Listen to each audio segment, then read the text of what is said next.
Adding Molle Panell plates to the tailgate bed. Over the course of the last several months, I have almost completely lined my entire bed in Molle Panell. I started with these little corner panels a few months back, and then I eventually moved on to put this entire kit, and then eventually added the bed cargo divider that's also the Molle Panell. I added these to my truck for two reasons. One, they look really cool now that they have this nice tactical effect to it, but secondly, they protect the truck. I'm a tradesman, so I use my truck as a truck, and I was really scratching and gouging it up in several different places. Well, these Molle Panels eliminated 90% of that, but there is still one area that I was still scratching up pretty good, and I haven't noticed anyone make a real solution to this yet, and that's the bed here of the truck. When I'm sliding lumber in over and over, there's several different spots where I'm really scratching and gouging it up, and I haven't really had a solution. So that's what today's video is. So I wasn't able to find exactly what I want. I purchased this kit from Tylard that I'm gonna retrofit into the back of the truck. This was originally designed to go into the frunk as a Molle there, but I'm gonna make it the inside bed coating. This is the second accessory I've gotten from Tylard, and just like the first, very well packaged.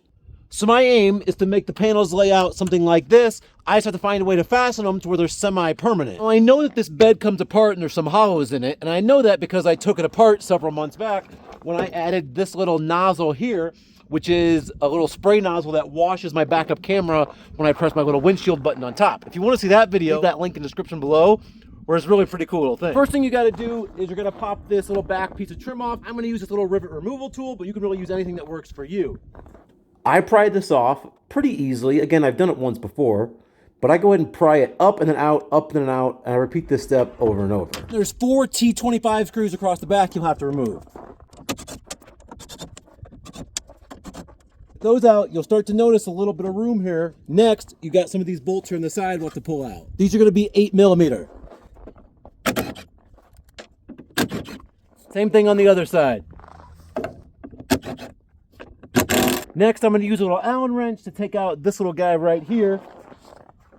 One trick to getting these wire supports out is to lift up slightly on the tailgate and take some of that stress off. Both these panels came with a little rubber bumper on it. I'm just removing them here because I'm not needing it in this particular application. So after you have those 4 bolts across the back, the 2 out of here, the 2 on the other side, and you remove the support, this plastic will begin to lift up, but you have to kind of do it little by little because it likes to catch. Once you do have it up, I like to put something in there just to kind of prop it up and keep it open a little bit. That's going to make it a whole lot easier for you to work in there. So here's what I'm thinking now that I have it open. My little Molle panel is pretty close to this width right here. So I have 2 options. I can try to line them up with basically this little strip back here and somewhere around this strip back here. Because if you look underneath this, even under this and under this is hollow. Now your light bar is going to be these last like maybe 3.5, 4 inches down here. But when you look underneath here, all this rest is hollow. So my 2 choices are, I can either try to match this up perfect and tap down through this metal with like a sheet metal screw from the top. Or I can try to use these brackets here and line it up just right to where if this would work, I could actually have in this little hole here, my threads open, and I could actually drill just a hole in the plastic and plant it down through here. Let me show you up closer what I'm thinking. So this bracket here is what I screwed into on the front panel. So I'm thinking if I were to slide this back and behind here, I could line that little screw hole up perfectly right there and just drill a hole in this plastic, and I could be able to use the design screw to go down in this and basically just pinch the panel in between the plastic up here and the stainless down here. In order for that to work, this panel would have to line up closely, which I have my doubts, but since I have 2 of these, I'm just gonna hold it underneath first and kind of see where it lines up. There's little to no chance I'm gonna make this hole line up. So I have to line up this I was hoping somewhere around this area so I could just chop out one of these and still be able to get access to this. So if I line that up even remotely to where I want it to be, the hole I'm needing is right here, hoping to line up with, and the other hole is way over here. So I'd have to come way over here for that to line up. But the problem is I'm now past what would be the center point of the truck, and I really want to keep these square. I've got to find another option. Any way I try to lay this out, those holes aren't really lining up. And the bigger problem is where my 2 holes are, both here and here, I don't necessarily have to use. I was thinking I could just drill anywhere into either one of these panels. The problem is neither one of these rows line up with the rows of the stainless that I'm trying to screw into. As I lay it out here, this row, they're too far to the inside. So it's not like I can just go outside, they're both inside. So that takes away another option from me. Okay, so right there, what you can see is it's the edge of a bracket that looks like this. You can see that's still a threaded hole. So just for now, I kind of tucked it back behind there and put the included screw that would be for the design kit in there like this, that extends it over.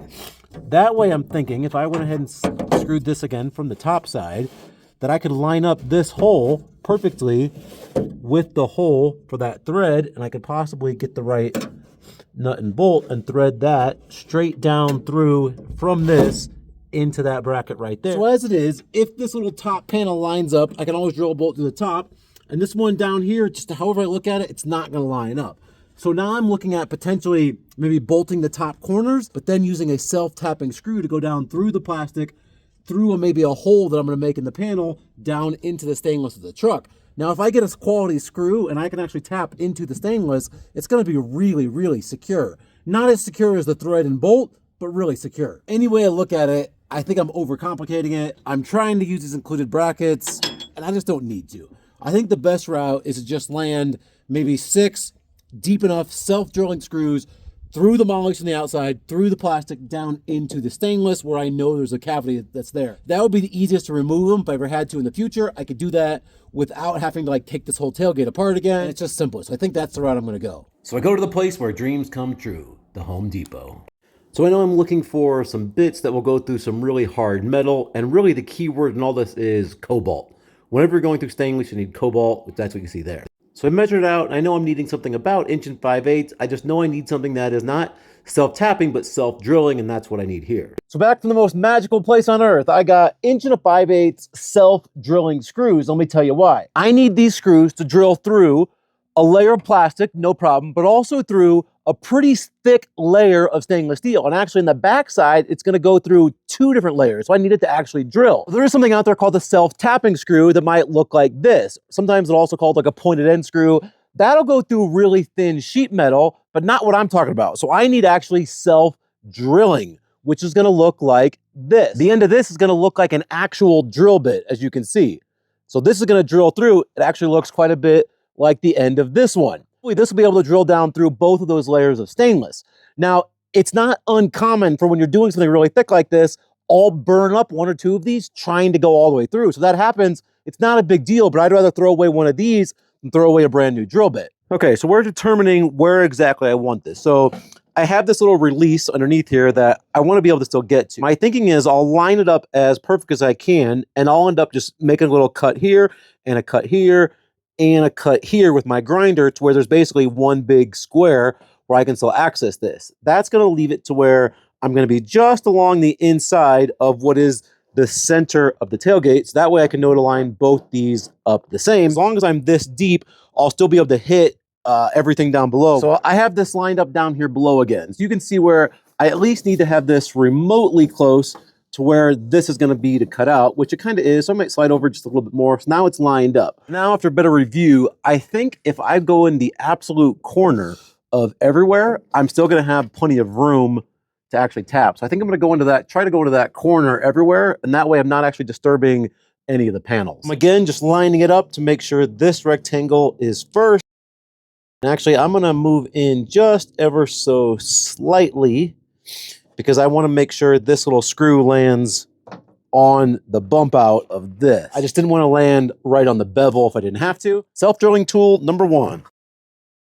The self-drilling screw goes right through the Molle panel, but then it hits a little bit of resistance when it comes to the stainless. And it binds up as soon as I hit that hardened stainless.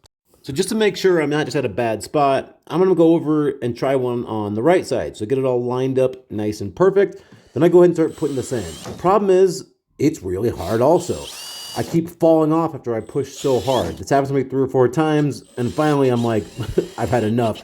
So I end up pulling it up the plastic and trying to take a look underneath just to see what exactly I'm hitting. I can clearly see the indentation where my screw started. It's not like in a bad spot, it's just not working. And this is where those cobalt bits are going to come into play. And this cobalt bit, like any good cobalt bit would do, just goes right through in a matter of seconds. Then I went to go ahead and put the screw in with the impact, and it started to work, but then even it bound. That stainless was just too hard.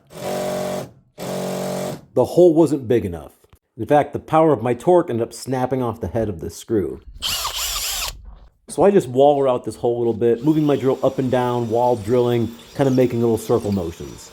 Then I attempt again to drive that screw back down into place, which it does this time fairly effortlessly, so that seems to be the ticket. Then I went ahead and drilled that screw in, so now I have two tight. So now that I've got the rhythm what I need to do, I go ahead and drill this top corner straight through, go ahead and waller that hole out, go ahead and drive that screw in, and then the same steps on the last corner, wallering out this hole first, and then driving lastly this screw in until I have the left side completely fastened. Then it's on to the second side. Of course, I took a minute to make sure it was totally square, and now that I know the drill, it was a whole lot easier. Drill that hole, wallow it out, put in the screw. And I repeated that step, send all four corners until we were set. Then it's a matter of putting it back together. You got those two little 8mm bolts on each side, then that one big torque screw on each side is going to be holding the supports. Now you have to lift up in the tailgate a little bit when putting this back in. Then I throw this little piece of plastic trim back on, which is really just a matter of lining up the clips and snapping it on. There you have it, back together. There she is, so beautiful. And with the setting sun on it, looks so gorgeous, I could cry a tear. And with some scrap 2x4s I have, just want to show you how it would work. So you're sliding things over it, and you're no longer scraping things on that bed when you put things in. And the other benefit of this being on the tailgate, I now have more anchor points. So if I wanted to fasten a load of wood down to the truck, I could now. And here's a good example of what I was talking about, fasten to the panel. So one of the last things I have to do is to be able to cut out this panel a little bit more to make access to where I can pull this little emergency release if I need to. I'm gonna do that by cutting right here, here, and then right here just to make a big square. Unfortunately, I didn't get the best camera angle for this, but you kind of get the idea. I cut this first vertical one until it was separate, then I went to the last two ones. Now I had to get in so I could see it well to make sure it's a nice straight line, but I guess you're gonna have to take my word for it, but I got these all three cut. There you go. What I'm doing now is I'm just going back over the areas just to make sure I don't have any sharp edges so I'm not gonna snag anything. Then to make sure it works, I use that little rivet removal tool, which I had to do because that little plug is just behind there. But sure enough, I can get to it and pull out that emergency latch. And for now, I'm going to leave it there in case I need it. Either way, we got ourselves an opening. So now I have truly a complete Molle panel lining, all the sides, corner panels, still got the cargo divider, and now at the tailgate, complete Molle panel bed lining. As always, I hope you enjoyed the ride. If you want to grab yourself a set of these panels, they work here or they can work up in the front, as I mentioned earlier. Use my channel name CARisma and you'll get 20% off your order at minimum. Do it today, use my code. See you in the next video.